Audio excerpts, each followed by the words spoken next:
Assalamualaikum warahmatullahi wabarakatuh. Saya Sutiami dengan NIM 19211520064. Asesmen bangunan merupakan suatu kegiatan pemeriksaan dan penilaian suatu kondisi struktur bangunan yang difokuskan pada analisis keandalan atau kekuatan dari suatu struktur bangunan. Untuk mengetahui asesmen bangunan itu seperti apa, maka dari itu kami dari kelompok 8 akan menjelaskan salah satu jurnal yang membahas tentang studi penilaian keandalan pada suatu bangunan gedung. Untuk itu langsung saja masuk dalam materi. Latar belakang masalah dalam penilaian keandalan bangunan gedung.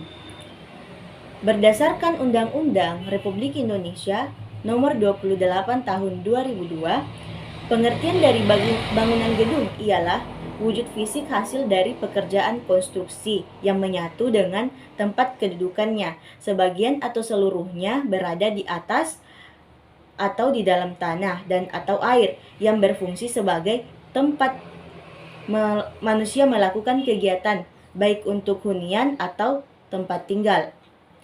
Sedangkan untuk pemeliharaan itu sendiri ialah kegiatan menjaga keandalan bangunan gedung beserta prasarana dan sarananya agar selalu layak fungsi.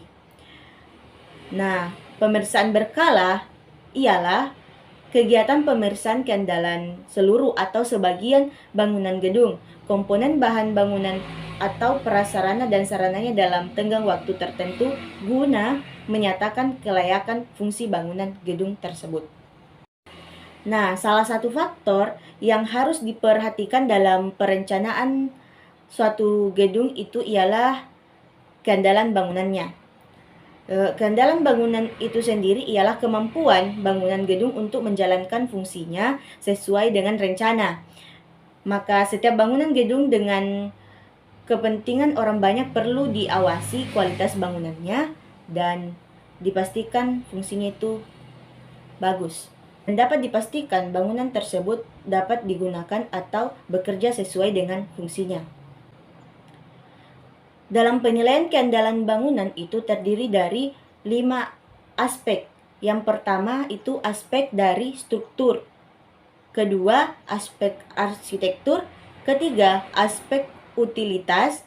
Keempat, aspek aksesibilitas. Dan yang kelima itu aspek tata bangunan dan lingkungan. Dari penilaian kelima aspek tersebut yang dapat disimpulkan yaitu keandalan total suatu bangunan.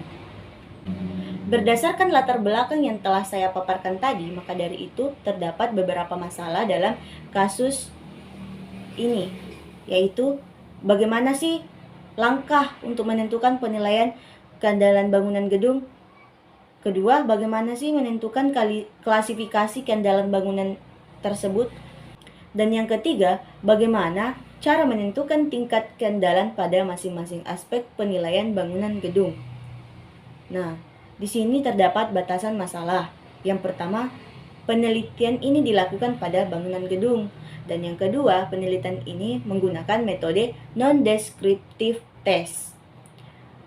Dan yang ketiga, penilaian dilakukan pada bagian struktur bangunan atas bangunan.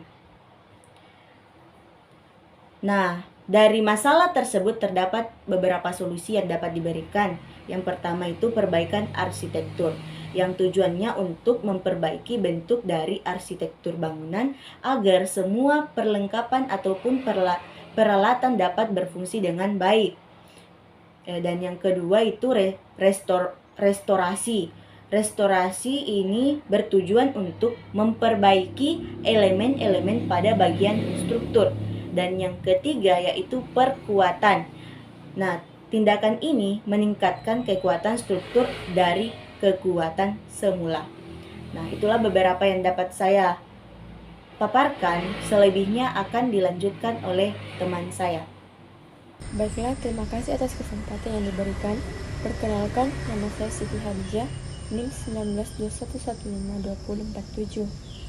Adapun metode pelaksanaan pemeriksaan dan pengambilan data di lapangan dilakukan dengan metode non-destructive test dan pengambilan secara visual terhadap kondisi fisik bangunan.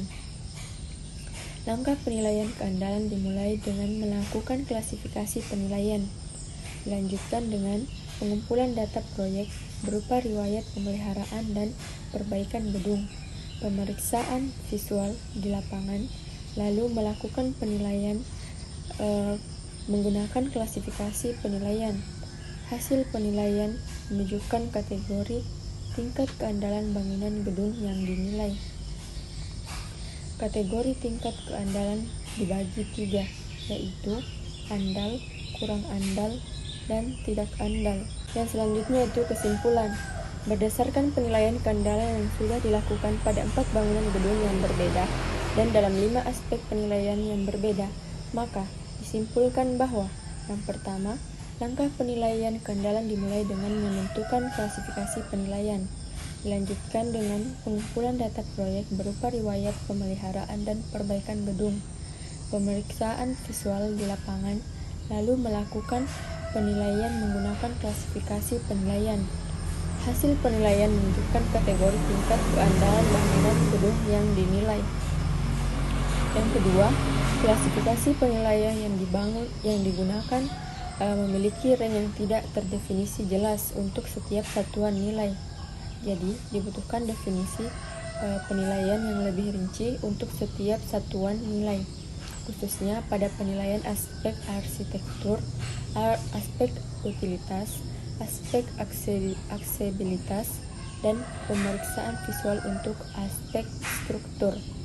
Yang ketiga, penilaian visual harus dilakukan dengan memperhatikan riwayat pemeliharaan dan perbaikan komponen yang dinilai. Hal ini dilakukan untuk melihat riwayat kerusakan seperti berat ringannya dan frekuensi kerusakan yang pernah terjadi. Dengan memasukkan penilaian riwayat pemeliharaan dan perbaikan, nilai keandalan yang didapat akan lebih menggambarkan keadaan sebenarnya dibanding pada saat penilaian dengan metode visual saja. Keandalan yang sering terjadi yaitu data riwayat, pemeliharaan, dan perbaikan komponen tidak lengkap. Yang keempat, dari 4 bangunan gedung yang ditinjau, keempatnya termasuk dalam kategori bangunan andal atau lebih besar dari 95% dan layak untuk dioperasikan. Mungkin hanya itu yang dapat saya jelaskan. Untuk selanjutnya akan dijelaskan oleh teman saya. Saya Muhammad Abdul Halik. Di sini saya akan melanjutkan penjelasan dari teman saya. Nah, saya akan menjelaskan pada bagian penutup. Penutup ini berisi tentang materi sesuai dengan jurnal yang saya ambil. Nah, keandalan bangunan merupakan kemampuan bangunan gedung untuk menjalankan fungsinya sesuai rencana. Keandalan bangunan diatur dalam Undang-Undang Republik Indonesia Nomor 28 Tahun 2002 tentang bangunan gedung. Pada bab 4, bagian pertama mengenai persyaratan bangunan gedung dijelaskan bahwa setiap bangunan gedung harus memenuhi persyaratan administratif dan persyaratan teknis sesuai dengan fungsi bangunan gedung tersebut. Persyaratan teknis meliputi persyaratan tata bangunan dan persyaratan keandalan. Pada bagian keempat, mengenai persyaratan keandalan bangunan gedung mengenai persyaratan keselamatan, disebutkan persyaratan keselamatan bangunan gedung meliputi persyaratan kemampuan bangunan gedung untuk mendukung beban muatan serta kemampuan bangunan gedung dalam mencegah dan menanggulangi bahaya kebakaran dan bahaya petir. Tetapi pada kenyataannya terdapat kasus di mana bangunan dalam kondisi tidak andal, oleh karena itu diperlukan penilaian keandalan bangunan gedung agar dapat mengetahui nilai suatu bangunan sehingga bisa disimpulkan apakah bangunan tersebut masih layak fungsi atau tidak. Nah, sehingga dilakukan studi mengenai penilaian keandalan bangunan tersebut. Ada 5 aspek bangunan yang meliputi 1 aspek arsitektur. Nah, pada aspek arsitektur ini dibatasi pada finishing bangunan baik yang berada pada bagian dalam. Nah, beberapa materi yang terkait dengan makalah ini juga pernah dijelaskan pada mata kuliah asesmen bangunan gedung, khususnya pada materi pertemuan ketiga perkuliahan ini. Nah, mungkin itu saja yang bisa saya sampaikan. Sekian dan terima kasih.